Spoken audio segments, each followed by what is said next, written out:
Hello बच्चों, आज हम लेके आए हैं क्लास 11th के फिजिक्स के दूसरे पार्ट को।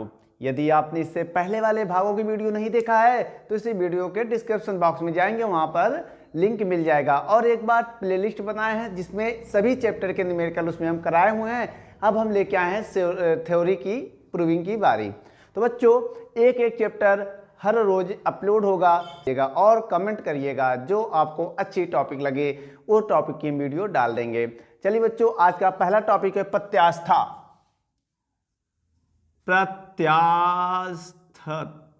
प्रत्यास्था पार्ट का नाम भी है और हेडिंग भी है प्रत्यास्था। क्या बच्चों हेडिंग? प्रत्यास्था। तो बच्चों प्रत्यास्था क्या होती है, आइए हम आपको बताते हैं।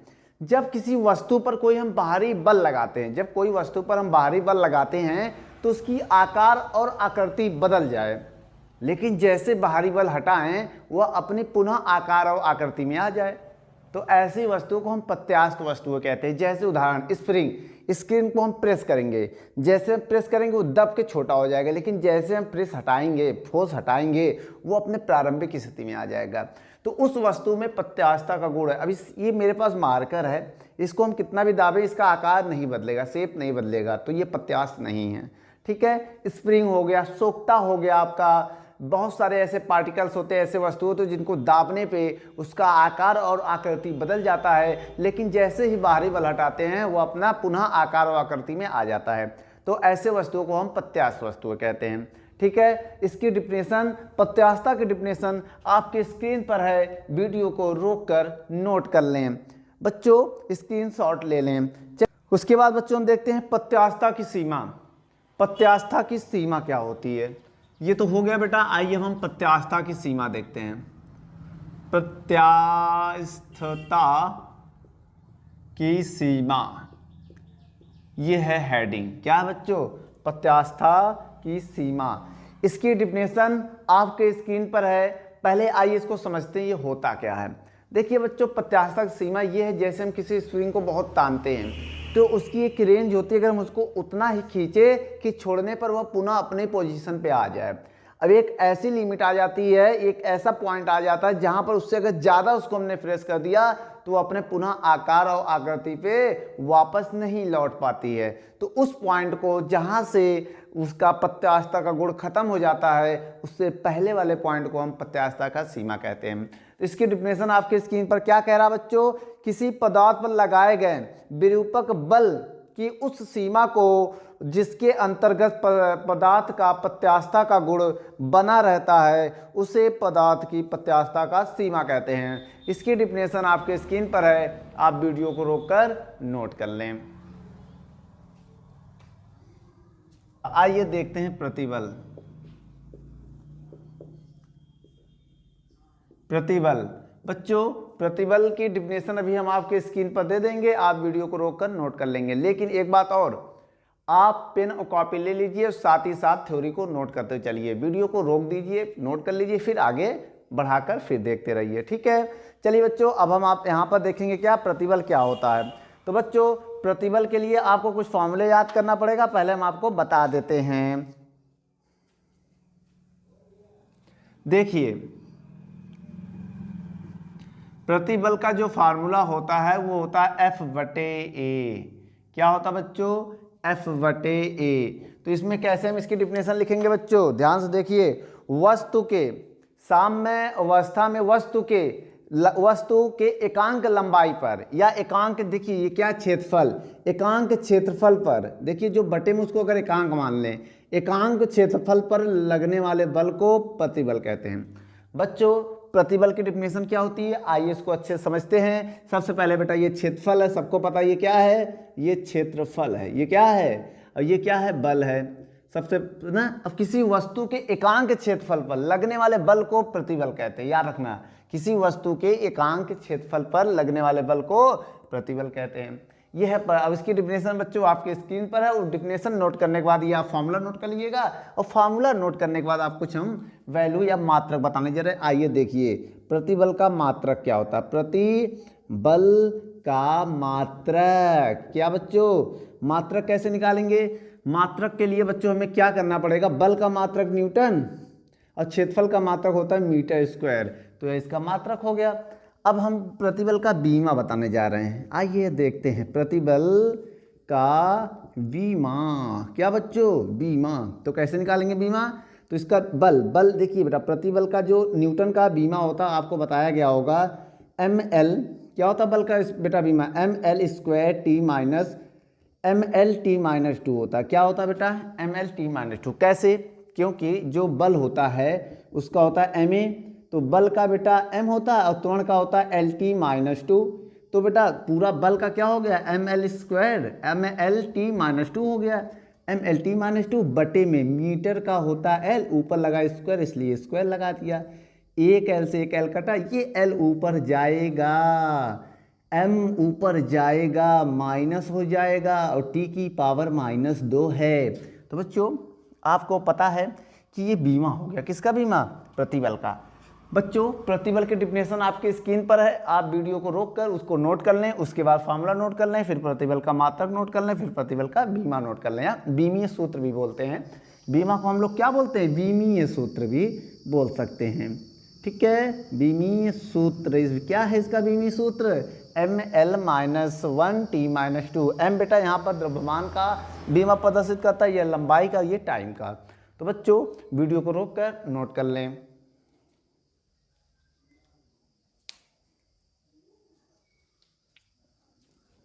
चलिए बच्चों विकृति हेडिंग है, ये आपकी चौथी नंबर हेडिंग है। विकृति क्या होता है हम आपको बता दें। विकृति का जो फार्मूला है वो कैसे लिखेंगे, इसका फार्मूला ये होता है, परिभाषा भी अभी हम आपको बता देते हैं। विकृति का होता है फार्मूला स्मॉल l बटे कैपिटल L। अब देखिए बेटा ये लंबाई में वृद्धि मान सकते हैं, इसको क्या मान सकते हैं? लंबाई में वृद्धि। क्या मान सकते हैं? लंबाई में वृद्धि बटे प्रारंभिक लंबाई, प्रारंभिक लंबाई। ठीक है, फिर समझिए विकृति का फार्मूला क्या होता है? स्मॉल l बटे कैपिटल L। देखिए स्मॉल l होता है लंबाई में वृद्धि और कैपिटल L होता है उसकी प्रारंभिक लंबाई। तो बच्चों विकृति में क्या है? लंबाई की वृद्धि और प्रारंभिक लंबाई। और बहुत ध्यान से यहाँ पर ये देखिएगा, बहुत ध्यान से, कि इसकी परिभाषा आप ऐसे भी लिख सकते हैं। एकांक आकार में, किसी वस्तु के एकांक आकार में होने वाले परिवर्तन को, किसी वस्तु के एकांक आकार में होने वाले परिवर्तन को विकृति कहते हैं। या दूसरी भाषा में आप ऐसे भी बोल सकते हैं कि लंबाई में वृद्धि बटे प्रारंभिक लंबाई के अनुपात को विकृति कहते हैं। जो आपको अच्छा लगे, हम एक डिफिनेशन दे दिए हैं। पहला डिफिनेशन, वस्तु के एकांक लंबाई में होने वाले परिवर्तन को विकृति कहते हैं। या दूसरी परिभाषा क्या है? लंबाई में वृद्धि बटे प्रारंभिक लंबाई के, इसे अनुपात बोलते हैं बेटा। बीच वाले लाइन को क्या बोलते हैं? अनुपात। अनुपात को विकृति कहते हैं। तो बच्चों ये फार्मूला आप नोट कर लीजिएगा। क्या फार्मूला नोट कर लीजिएगा, बाकी ये नाम हमने ऐसे समझाने के लिए बताए हुए हैं। अब यहाँ पर बेटा इसका कोई मात्रक नहीं होता। देखिए विकृति का कोई मात्रक नहीं होता है। विकृति का मात्रक, मात्रक तो क्या लिखेंगे? मात्रक ही, इसका कोई मात्रक नहीं होता। तो क्या लिखोगे? इसका मात्रक नहीं होता है। और बीमा, भाई विकृति का बीमा मतलब बीमीय सूत्र, विकृति का बीमीय सूत्र भैया इसमें लिख देना क्या? यह बीमाहीन होता है। जिसका मात्रक नहीं है तो उसका बीमा भी नहीं होगा। तो क्या लिखोगे? यह बीमाहीन होता है, इसका मतलब इसका कोई बीमा नहीं होता है। तो बच्चों विकृति की डिफिनेशन आपकी स्क्रीन पर है, आप नोट कर लें और फार्मूला नोट करने के बाद इसका ये पॉइंट भी नोट कर लें। ये हो गई विकृति के बारे में।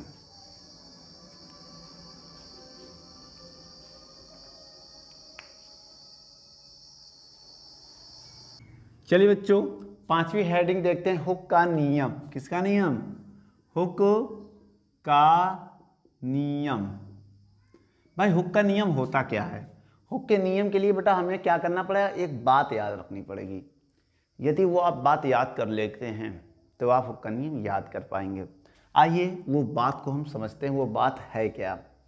ठीक है, अब देखिए बहुत ध्यान से, जो प्रतिबल होता है, क्या प्रतिबल, वो अनुक्रमानुपाती होता है विकृति के।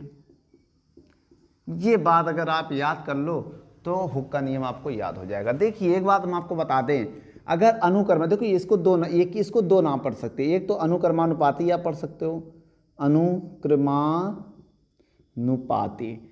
अनुक्रमानुपाती कब पढ़ोगे? जब बेटा ये आमने सामने होगा। अगर ये बटे में हुआ तो इसी को आप वित्त क्रमानुपाती पढ़ोगे। जैसे मान लो कोई चीज बटे में आ जाए, 1 बटे विकृति होता तो इसे आप वित्त क्रमानुपाती पढ़ते हैं। अभी क्या पढ़ेंगे? अनुक्रमानुपाती। और इसे आप समानुपाती भी पढ़ सकते हैं, समानुपाती। ठीक है, अनुक्रमानुपाती और समानुपाती का मतलब आपको समझ में आ गया होगा।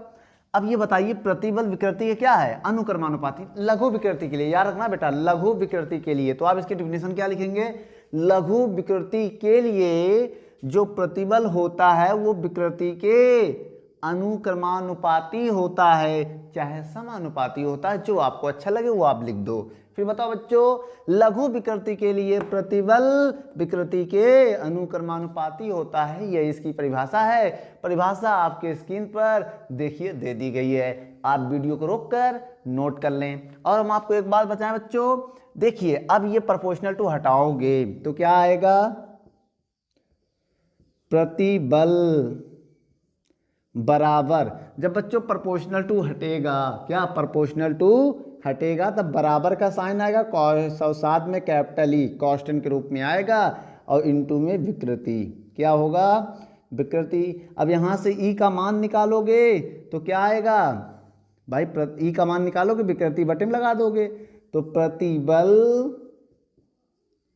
बटे विकृति होगा। क्या होगा बच्चों? प्रतिबल बटे विकृति, ये आपका फॉर्मूला होगा। और यहाँ पर ई क्या है बेटा? ई यहाँ पर है प्रत्यास्था। क्या है?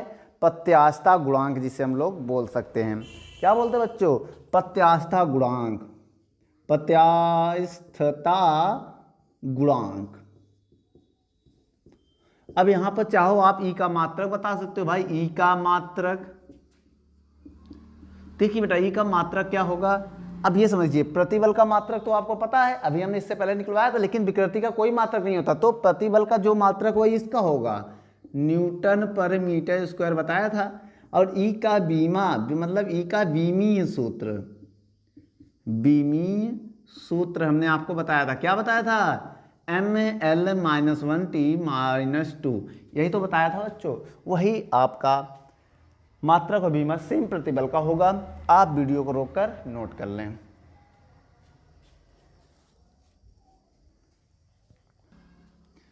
चलिए बच्चों 6 नंबर हेडिंग लेके आए हैं। क्वेश्चन कह रहा बढ़ते हुए भार के अंतर्गत, बढ़ते हुए भार के अंतर्गत, बच्चों बढ़ते हुए भार के अंतर्गत खींचे तार का व्यवहार, खींचे तार का व्यवहार, ये हमें इसका वर्णन करना है। तो बच्चों आप ये बताइए, स्मॉल खींचे लिखिए, खींचे नहीं खींचे। अब ये बताइए बच्चों, एक तार है उसको हम खींच रहे हैं, कब तक खींचेंगे?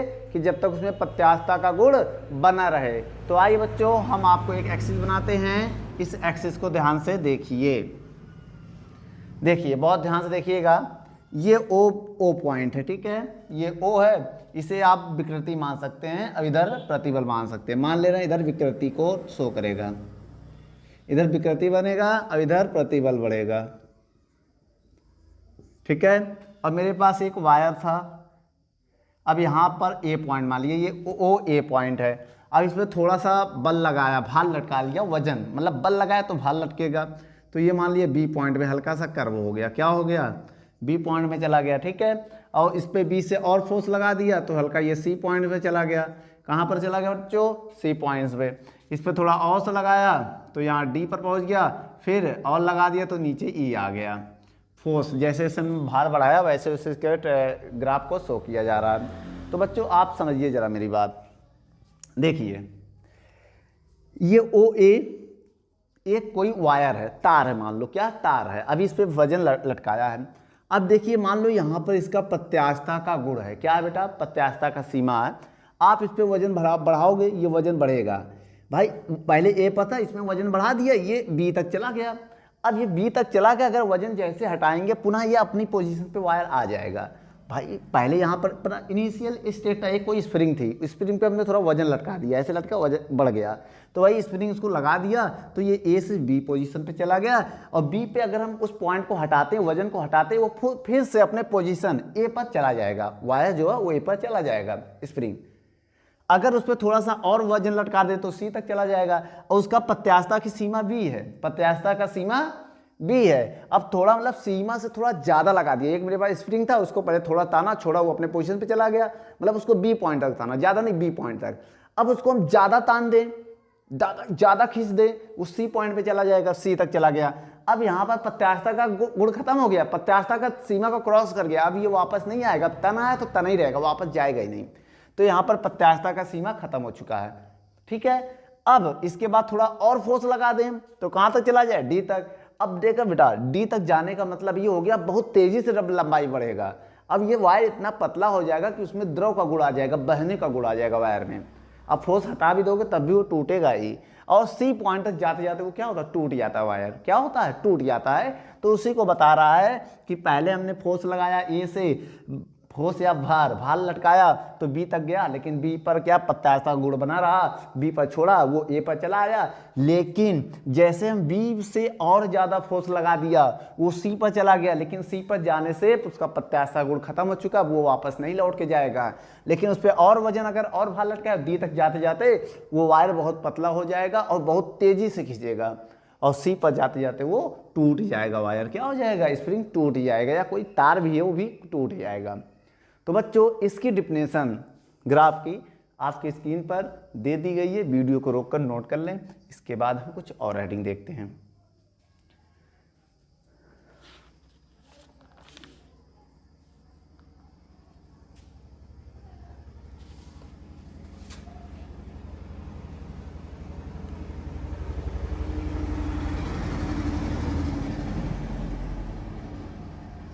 बच्चों अब हम लेके आए हैं यंग प्रत्यास्थता गुणांक। बच्चों यंग प्रत्यास्थता गुणांक क्या होता है, उसके पहले हम फार्मूले को सीखेंगे, और जब हम फार्मूले को सीख लेंगे तो हम परिभाषा भी सीख लेंगे।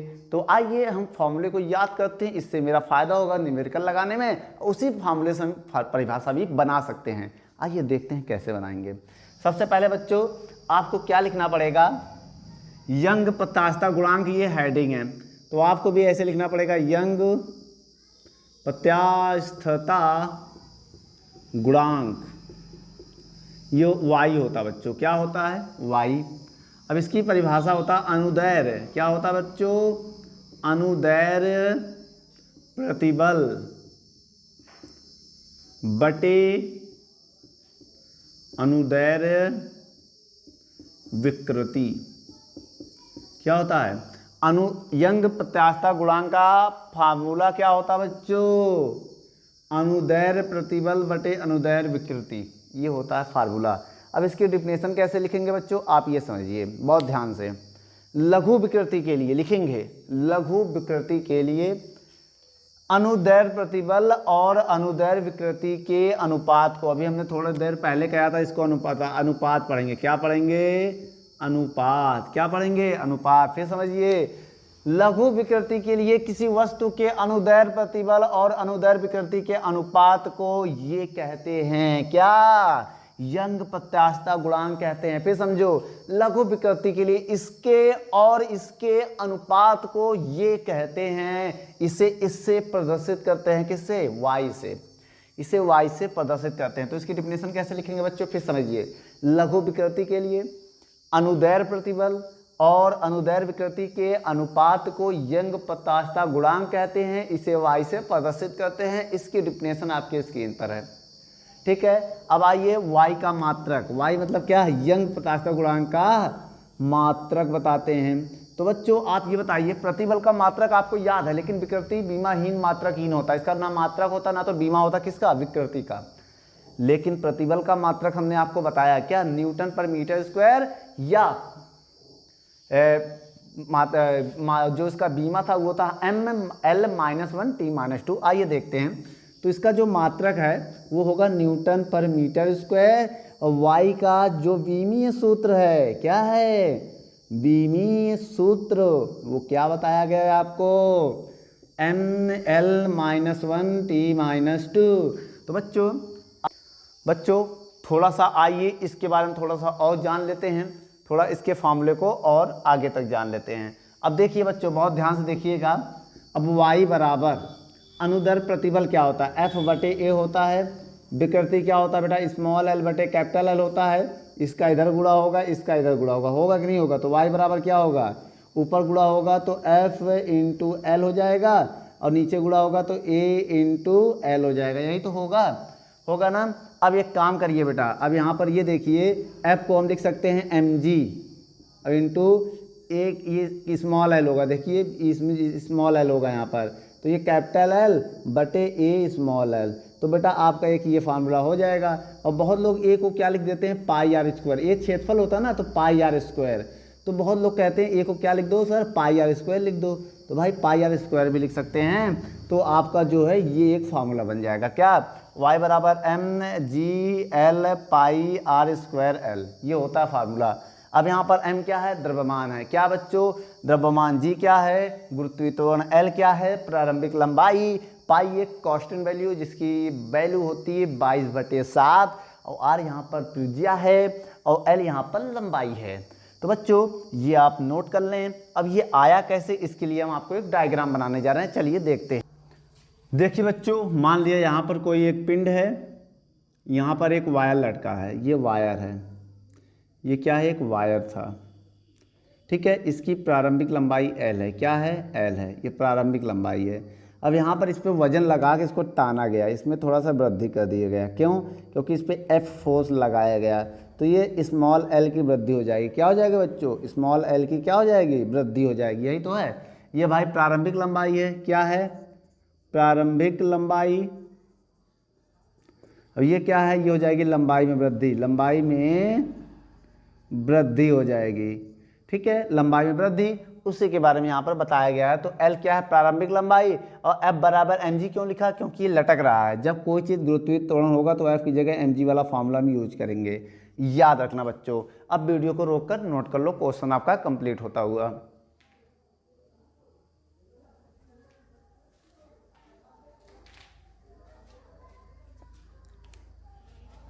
चलिए बच्चों, अब हम लेके आए हैं आयतन प्रत्यास्थता गुणांक की परिभाषा। बच्चों इसकी परिभाषा क्या है, अब देखिए इसकी परिभाषा कैसे लिखेंगे। ये क्या है, आयतन प्रत्यास्थता गुणांक, क्या है ये, आयतन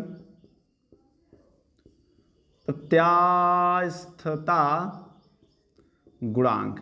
इसकी परिभाषा कैसे लिखेंगे बच्चों, बहुत ध्यान से देखिएगा।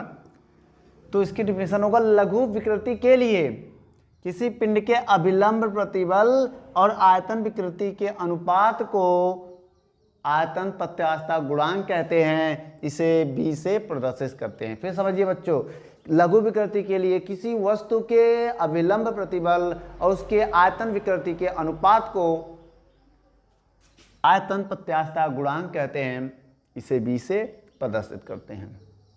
समझ गए। अब बच्चों रही बात इसके बीमा की, बीमा कैसे निकालते हैं, मात्रक कैसे निकालते हैं, तो सबको पता होगा b का मात्रक कैसे निकालेंगे।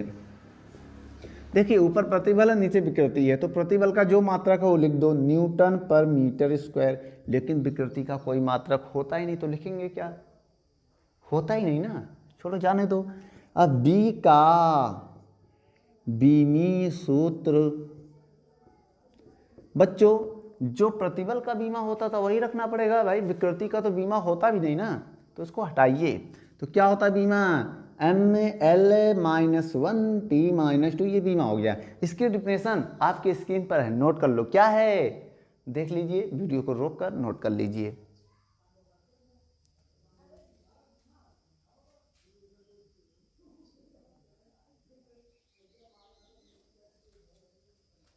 चलिए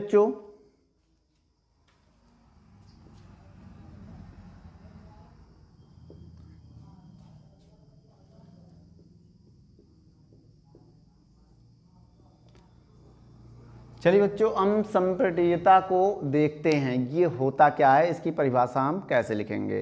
तो बच्चों आप ये ध्यान दीजिए, एक फार्मूला होता है, बीटा बराबर होता है 1/b। कहोगे बीटा बराबर 1/b क्या होता है? भाई b क्या होता है? आयतन प्रत्यास्थता गुणांक। अभी हमने बताया था ना, आयतन प्रत्यास्थता गुणांक क्या होता है बेटा? और ये क्या होता है? ये होता है संपीड्यता। ठीक है, परिभाषा कैसे लिखेंगे? किसी वस्तु के या किसी पिंड के आयतन प्रत्यास्थता गुणांक के व्युत्क्रम को, बटे में है, ऊपर नीचे है, क्या बेटा? व्युत्क्रम को, बटे को, इनवर्स को संपीड्यता कहते हैं। इसे बीटा से प्रदर्शित करते हैं। इसकी डेफिनेशन आपके स्क्रीन पर है, आप वीडियो को रोक कर नोट कर लें। आइए बी का मात्रक बताते हैं। बीटा का मात्रक, ये बी है, ये बीटा है। इसका मात्रक कैसे निकालेंगे बच्चों? अब समझिए, बीटा का मात्रक होता था न्यूटन पर मीटर स्क्वायर। अब ये ऊपर चला जाएगा तो हो जाएगा मीटर स्क्वायर प्रति न्यूटन। क्या हो जाएगा? ऐसे बीमा भी बदल जाएगा, बीटा का वीमा। अब वीमा मतलब भाई बीमीय सूत्र। बीमीय सूत्र कैसे निकालेंगे? 1/, क्या होता था बीटा का बीमीय? ml-1t-2। अब ये ऊपर जाएगा, चिन्ह बदल जाएगा, m की पावर माइनस l की पावर +1 और t की पावर 2, ये आ जाएगा। आप बच्चों वीडियो को रोककर नोट कर लो।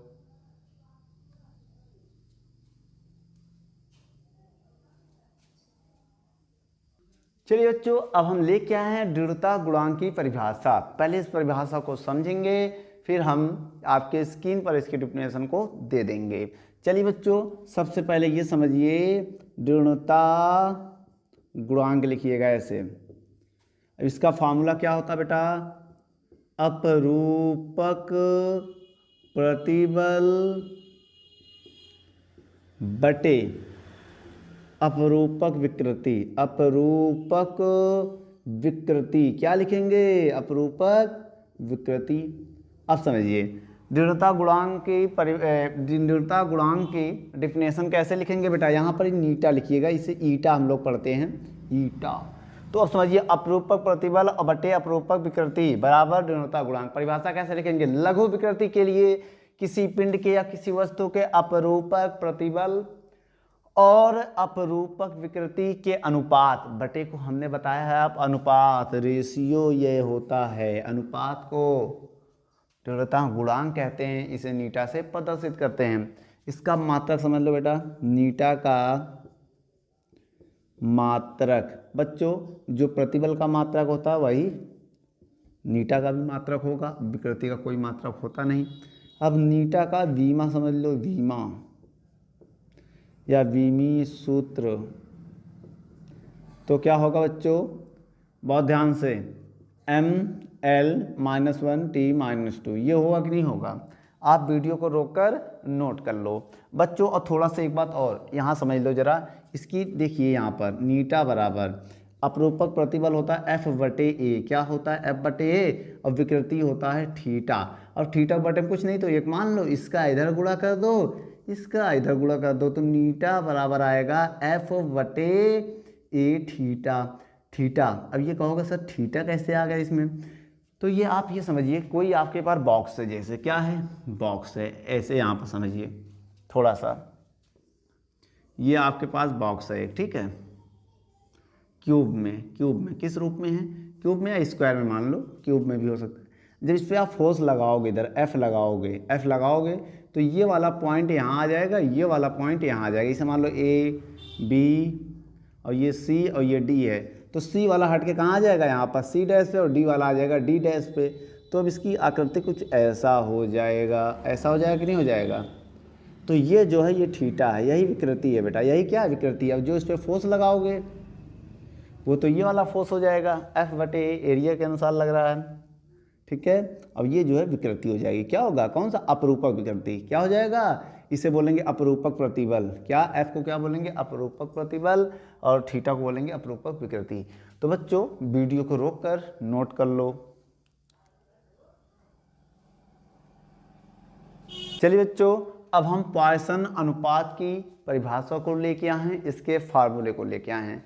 सबसे पहले लिखेंगे आप सिग्मा। सिग्मा क्या होता है बच्चों? पॉइसन अनुपात क्या होता है? इसकी परिभाषा कैसे लिखेंगे बच्चों, बहुत ध्यान से देखिएगा। होता है पार्श्वीय या पार्श्विक होता बच्चों, ठीक है। क्या होता है? पार्श्वी या पार्श्विक विकृति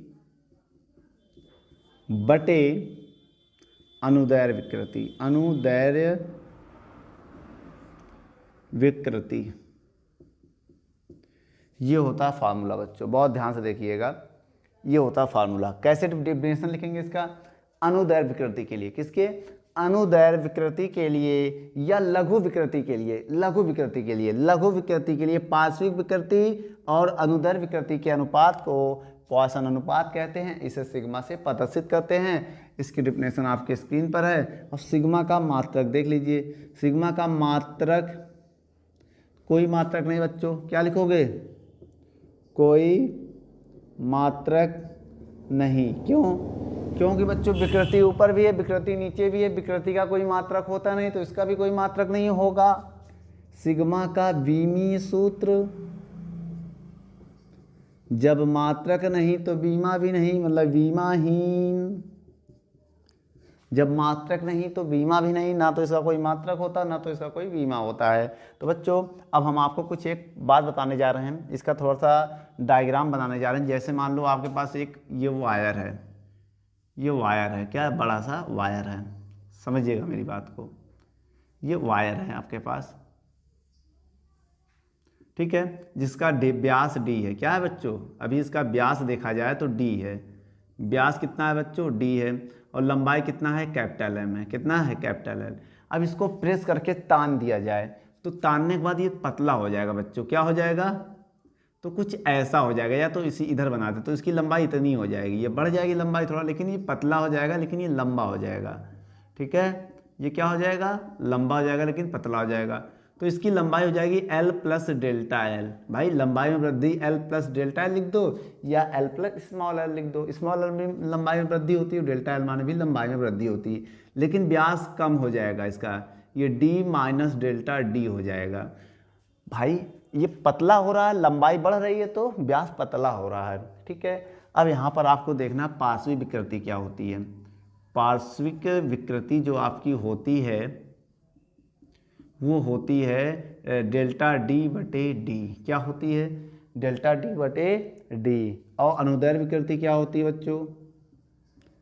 अनुदैर्घ्य विकृति आपकी होगी डेल्टा एल बटे एल। तो देखिए जो लंबाई में वृद्धि हो रही है वो डेल्टा एल बटे एल, जो उसकी जो मोटाई पतली हो रही है, घट रही है, वो पार्श्विक विकृति में चली जाएगी। अब ये फॉर्मूले में रखें अगर हम, तो सिग्मा बराबर क्या आएगा? बहुत ध्यान से देखिए।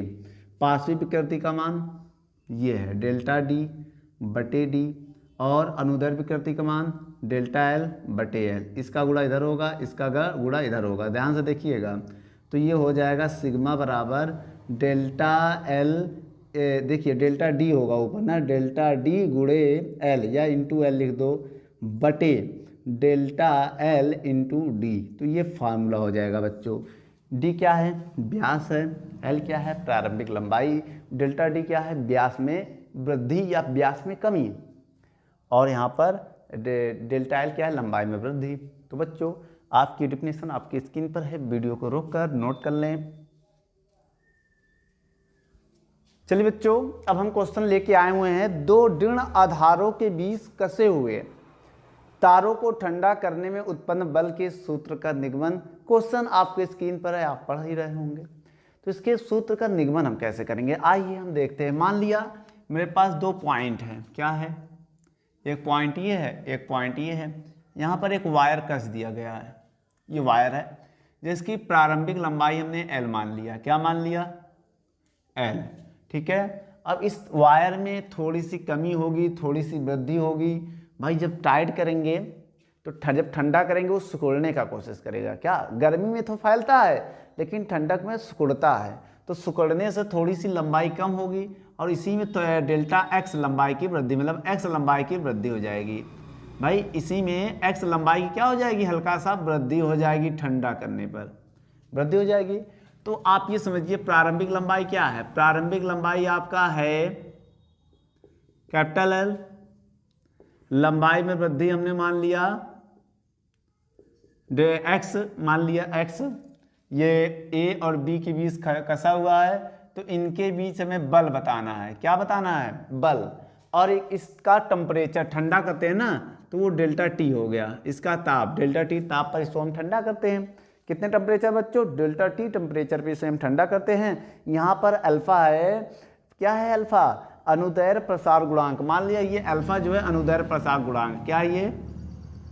अनुदैर्ध्य प्रसार गुणांक है। क्या है ये? अनुदैर्ध्य प्रसार गुणांक। और ये क्या है? ताप है।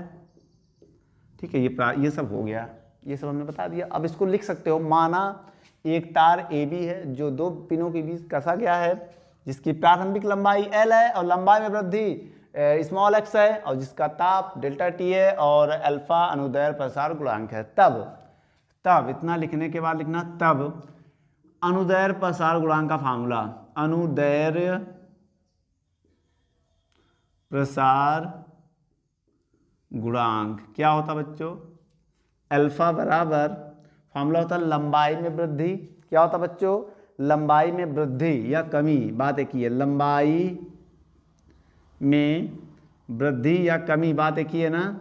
लंबाई में परिवर्तन लिख लो, परिवर्तन में बेटा आप वृद्धि भी लिख सकते हो, कमी भी लिख सकते हो, बटे प्रारंभिक लंबाई इंटू तापांतर, ताप या ताप में कमी या तापांतर लिख सकते हो, तापांतर, ये होता है फार्मूला।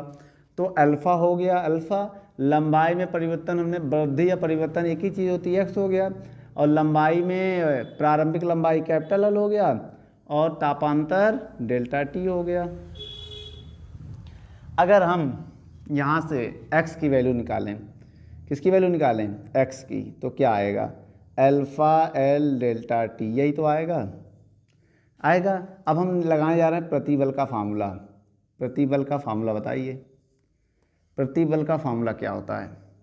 या विकृति और प्रतिबल दोनों लगाना पड़ेगा, एक बार प्रतिबल और एक बार विकृति। तो पहले आप विकृति का फार्मूला निकालिए। विकृति क्या होता है? विकृति का फार्मूला होगा स्मॉल एक्स बटे कैपिटल एक्स, यही तो होता है भाई, लंबाई में वृद्धि बटे प्रारंभिक लंबाई, यही तो होता है। अब इस विकृति का फार्मूला ना, स्मॉल एक्स का मान क्या है? Alpha capital L delta T बटे कैपिटल एल से कैपिटल एल काटा एक्स डेल्टा टी, ये आ गया विकृति हमारा। क्या आ गया बच्चों? ये है विकृति। तो विकृति हमारा ये आ गया। और प्रतिबल क्या होगा बच्चों? प्रतिबल होता है एफ बटे ए, होता है कि नहीं? एफ बटे ए। भाई ये प्रतिबल का फार्मूला होता है, ये विकृति हो गया, ये लगाया, ये वैल्यू पुट करके सॉल्व कर दिया, मेरे पास विकृति आ गई, वो प्रतिबल आ गया। अब हम यहाँ पर लगाने जा रहे हैं यंग प्रत्यास्थता गुणांक। क्या? यंग प्रत्यास्थता गुणांक। बहुत बच्चे कहेंगे सर आप ये क्यों लगा रहे हो? क्योंकि हम बता रहे हैं इसका फार्मूला होता है प्रतिबल बटे विकृति। विकृति क्या होता है? प्रतिबल बटे विकृति, यही तो होता है। आप यहाँ प्रतिबल का मान निकालो, प्रतिबल बराबर, ये इसके गुणे में आ जाएगा, y गुणे विकृति हो जाएगा। हो जाएगा कि नहीं हो जाएगा? अब मान रखो प्रतिबल को क्या लिख सकते हैं? एफ बटे वाई। विकृति को क्या लिख सकते हैं? Alpha into T delta T. अब यहाँ से f का मान निकालेंगे तो वाई ए अल्फा डेल्टा टी, ये आएगा फार्मूला। अब बच्चों f क्या है? बल। f क्या है? बल। y क्या है? यंग प्रत्यास्थता गुणांक। क्या बच्चों? यंग प्रत्यास्थता गुणांक। बहुत ध्यान से देखिएगा। अल्फा क्या है? बताया था हमने, अनुदैर्ध्य प्रसार गुणांक, अनुदैर्ध्य प्रसार गुणांक। और डेल्टा टी क्या है? तापांतर। और ठीक है बच्चों, ये आ गया दो पिनों के बीच खसे हुए तारों के बीच लगने वाले बल का सूत्र। तो बच्चों वीडियो को रोककर नोट कर लें।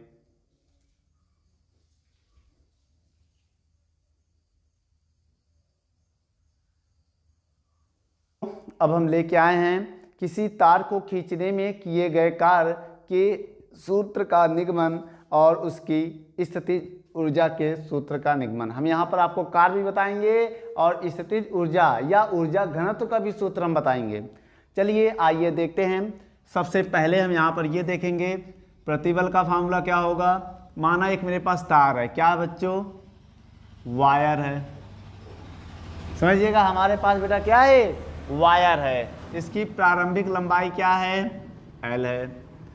क्या है, एल है। ये प्रारंभिक लंबाई एल हो गया, ये ओ मान लिया, ये ए। अब इसमें थोड़ी सी लंबाई में हमने वृद्धि कर दिया, एक्स क्या कर दिया, वृद्धि कर दिया, ये बी हो गया। क्या हो गया, ये लंबाई में वृद्धि, ये प्रारंभिक लंबाई, ये लंबाई में वृद्धि।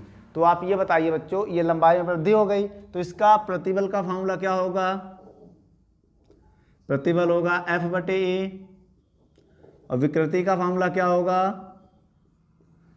एक्स बटे एल। यही तो होगा, एक्स बटे एल। अब बताइए ए से बी तक, ए से बी तक ले जाने में किया गया कार्य। तो बच्चों कार्य का फार्मूला क्या होता है, बल गुणे विस्थापन होता है। अब एक बात और बताइए, बल गुणे विस्थापन, तो अल्पतम कार्य के लिए यहाँ डेल्टा डी रहेगा तो यहाँ भी डी रहेगा। अब एक तरफ से डी हटाएंगे तो दूसरी तरफ समाकलन का साइन लगाएंगे। तो समझिएगा मेरी बात, क्या लगाएंगे, समाकलन का साइन। और यहाँ पर क्या मान लेंगे, पहले लंबाई 0 थी, बाद में विकृति आप स्मॉल एल मान सकते हो या एक्स बाई विकृति को क्या मान सकते हो। समझिएगा, मान लीजिए पहले इनिशियल में तो यहाँ पर एक बार x बराबर 0 और दोबारा x बराबर एल भी मान सकते हो विकृति में। भाई इनिशियल में उसकी 0 पोजीशन, जब कोई बल नहीं लगाया गया था तो 0 था, लेकिन जब बल लगा दे तो x बढ़ गया। x को आप स्मॉल एल भी लिख सकते हो, तो यूनिट में स्मॉल एल लिख देना। अब बताइए क्या होगा, f इंटू डी एक्स होगा ना।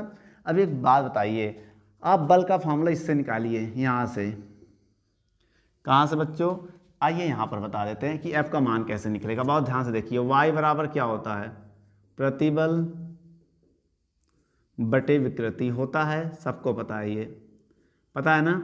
अब बताइए y बराबर, प्रतिबल का फार्मूला f बटे a होता है, विकृति का फार्मूला इस x बटे कैपिटल L होगा। भाई विकृति का ये होगा, अब इसका यहाँ मान जाएगा, इसका इधर गुणा होगा, तो y बराबर क्या हो जाएगा, एफ एल बटे ए एक्स होगा। यहाँ से f का मान निकालो तो ये इधर जाएगा, इसके इंटू में y ए एक्स बराबर f इंटू एल।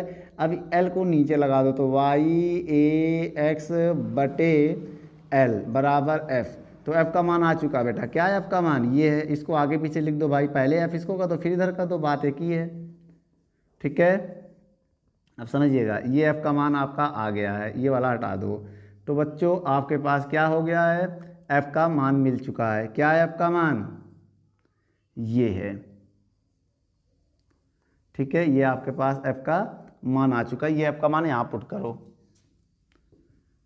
लिमिट 0 से l, f की वैल्यू क्या है, y A L x D x.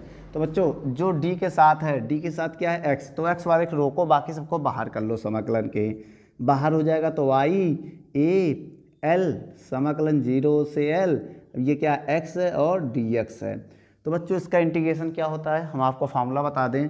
कभी भी एक फार्मूला हमने आपको बताया गया था, अगर x की पावर n dx करना है तो एक इसमें जोड़ो, उसी से भाग दे दो, वो हो जाएगा इसका इंटीग्रेशन।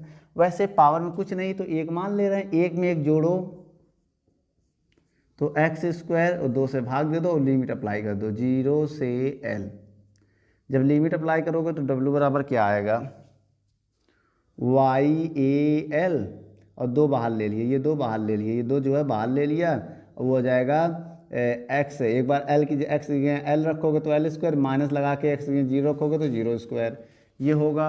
इसके बाद बच्चों कहानी यहाँ समझिए, w बराबर क्या होगा, y 1/2 y ए बटे एल, यही तो है।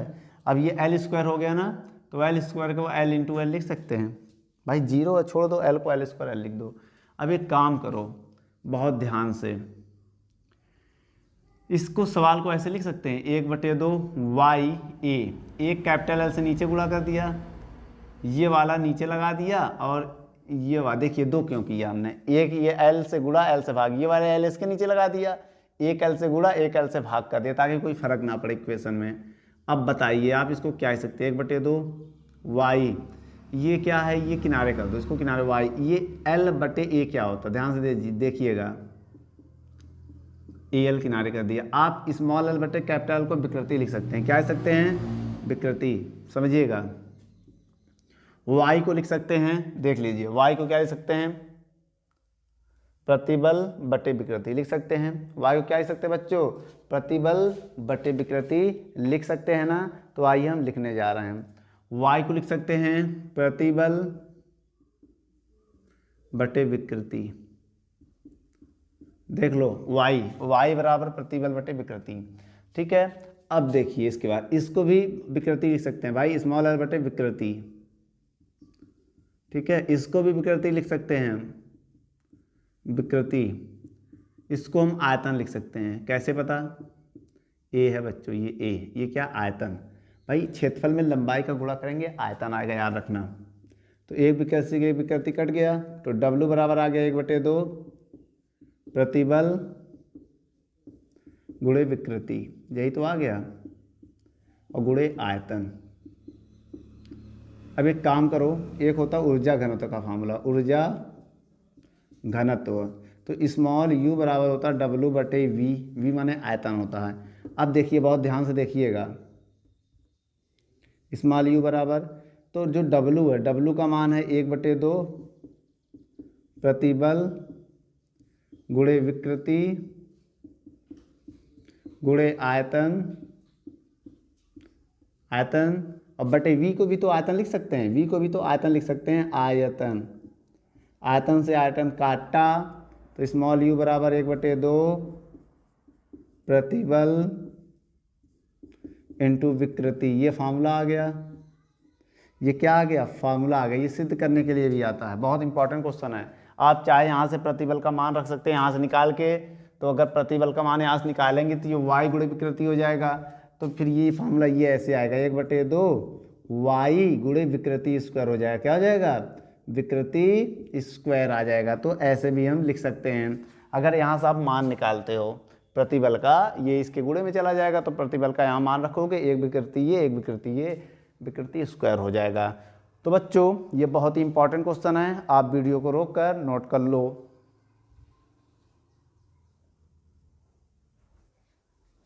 यदि हमारी वीडियो आपको अच्छी लगे तो लाइक, शेयर एंड कमेंट करिए, और भी अगर आप किसी टॉपिक पे वीडियो चाहते हैं तो हमारे कमेंट बॉक्स में जाके कमेंट करें, तो हम उस पर बहुत ही जल्द से जल्द वीडियो को बनाएंगे।